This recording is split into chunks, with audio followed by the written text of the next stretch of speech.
The perception that people have of ultimate success and ultimate happiness is, it seems motivated by what they don't have, rather than an understanding of what success and happiness really is.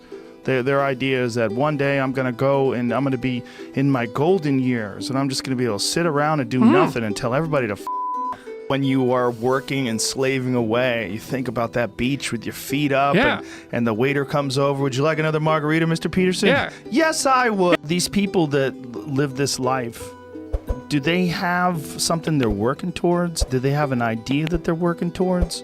I mean, when you press them on it and ask them, like, why are you here? Do you ever plan on leaving? Do you ever see yourself going somewhere else? That's what's confusing to me. Like, I understand that they're enjoying it. I understand that they like that life, but that it's a calling. Like, the calling to do nothing or just think. I think it's a management issue. I think a lot of what happiness is a management issue, and decisions that you're making right now, like you could be in a state of mind right now, but you can make some decisions to adjust that, and over the next couple hours you'll get to a much better place. I feel like that you're making something, you're turning like a constant state of thinking and expression and consideration, you're turning it into a number. And I don't like that idea. I don't like that idea. These constant management decisions, they waver in and out of your life on a daily basis. Like this idea that you could have a good mindset and then all of a sudden you'll be happy. That's like, it's like the tide.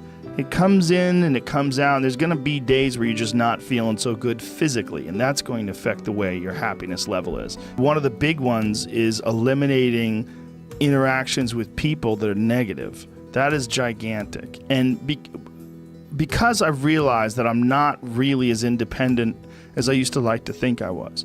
I used to like to think that my thought process was independent and that I don't give a what anybody thinks. It's like hunger. I mean, it's something that goes in and out. It's always there.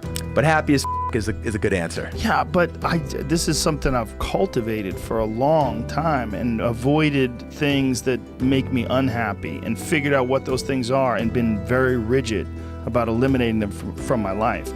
People say that because they absolutely care what people think and it bothers them. So they say, I don't give a but that I don't give a stuff is almost entirely nonsense. You do care. And you care in both ways. You care if people are critical of you, care if people are positive of you, but you also care if people are living positive lives. Also sets in your mind that when you meet these exceptional people that move you, like what are the characters, what are the qualities that they have, what are the characteristics that they possess, and those things become significant and important to you. Whereas if you live around a bunch of people that are complaining and about everything and they see the negative in everything, over time, I've learned that these people, you're not going to fix them. I used to want to fix them when I was young. I used to want to go, hey man, I see what you're doing. Like, dude, don't do that anymore. Listen, just try, just do this and stop doing that and start doing this. And if you just work towards this, you could be successful. Those people are the opposite of that. They're the opposite of inspiration, and they're mud. You're just like, what? It's like you're up to your ankles in mud. You try to trudge through life. It's difficult. You're not light. It's not pushing you. There's not a wind at your back. The wind's in your face, and it's rough. I'm wasting a significant amount of my energy on someone who doesn't want to waste any of their energy on themselves. And so managing the community and the tribe that you're in, making sure that you're a good member of that tribe, that you're doing your part. People are fuel. And other people, it's one of the reasons why I like talking to people, one of the reasons why I like to do podcasts, because I get a lot out of, like just talking to you about your time in the monastery or your push to get to that 100 miles. Like, you get energy out of people like that, and you think about this energy and you think about this inspiration when you're doing other things.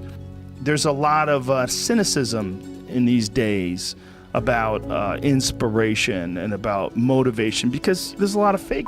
You can go on Instagram and you see a million of these inspirational quote pages, and they're run by people that are probably depressed.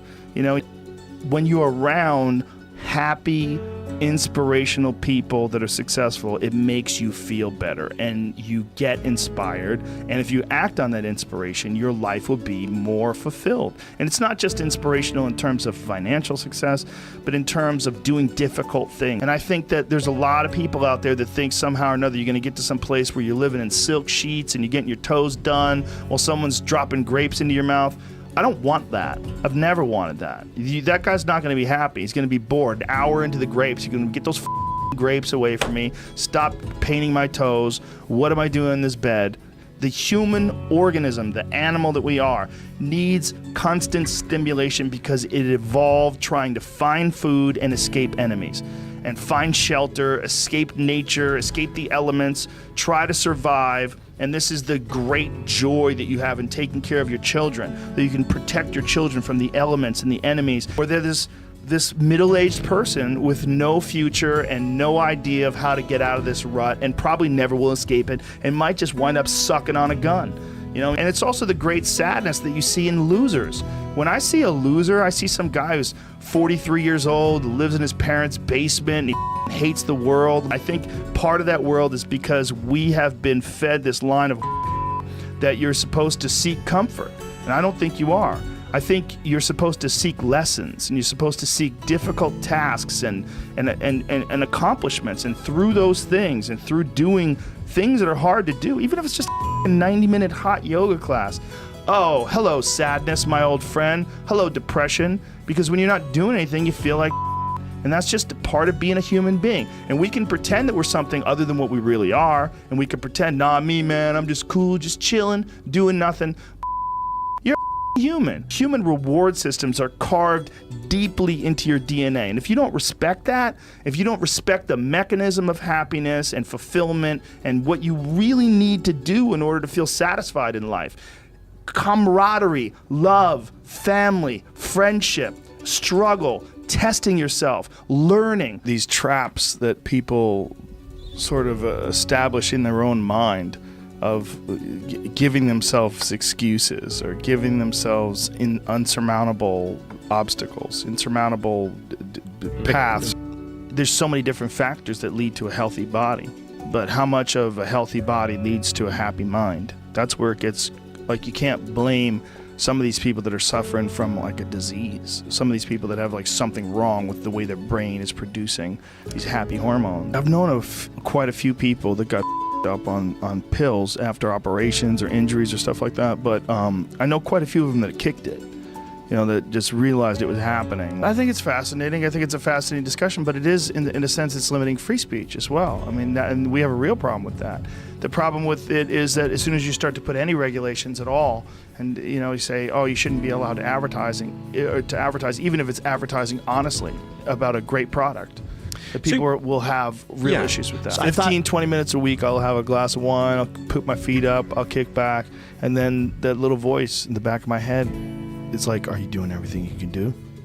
Get up, come on. The thing about stuff, though, as opposed to like goals, is like stuff, you could always just keep buying stuff and making money to buy stuff. And then you find yourself being one of those people that just does stuff for money because you want to buy the stuff.